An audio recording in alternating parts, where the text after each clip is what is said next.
Gap ఇచ్చినట్లే కనిపించినా ఇకపై gap లేకుండా వరుస సినిమాలు చేయాలని ఫిక్స్ అయిపోయారు కీర్తి సురేష్. అందుకే వరుసగా ప్రాజెక్ట్స్ ఫైనల్ చేస్తూనే ఉన్నారు ఈ బ్యూటీ. తాజాగా మరో క్రేజీ సినిమా కూడా కీర్తి ఖాతాలో చేరే అవకాశాలు కనిపిస్తున్నాయి. ఇప్పటికే తెలుగులో 2 సినిమాలు ఓకే చేసిన ఈ బ్యూటీ తాజాగా తమిళంపై ఫోకస్ చేశారు. ఇంతకీ కీర్తి ఇప్పుడు ఎన్ని సినిమాలు చేస్తున్నారు? బేబీ జాన్ తర్వాత తెలియకుండానే కీర్తి సురేష్ కెరియర్ లో చిన్న బ్రేక్ అయితే వచ్చింది. పెళ్ళైంది కదా, ఆ మాత్రం గ్యాప్ రావడం సహజమే అంటున్నారు ఫ్యాన్స్. సెకండ్ ఇన్నింగ్స్ కోసం కాస్త టైం అయినా ఇవ్వాలిగా అంటూ కీర్తికే సపోర్ట్ చేస్తున్నారు ఫ్యాన్స్.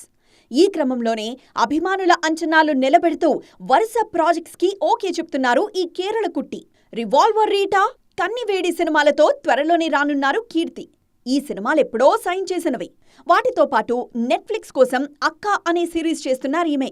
ఈ టైంలోనే ఆంటనీ తచ్చిల్ను పెళ్లాడారు. డిసెంబర్లో పెళ్లయ్యాక కాస్త గ్యాప్ తీసుకొని తెలుగులో బలగం వేణు దర్శకత్వంలో ఎల్లమ్మ,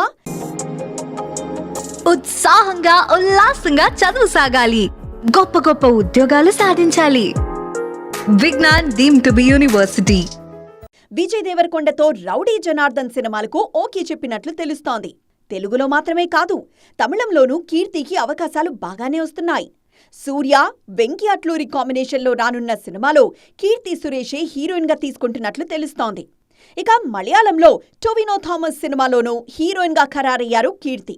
మొత్తానికి పెళ్లి తర్వాత చిన్న గ్యాప్ ఇచ్చి అన్ని ఇండస్ట్రీస్లోనూ మళ్లీ రచ్చ చేస్తున్నారు కీర్తి.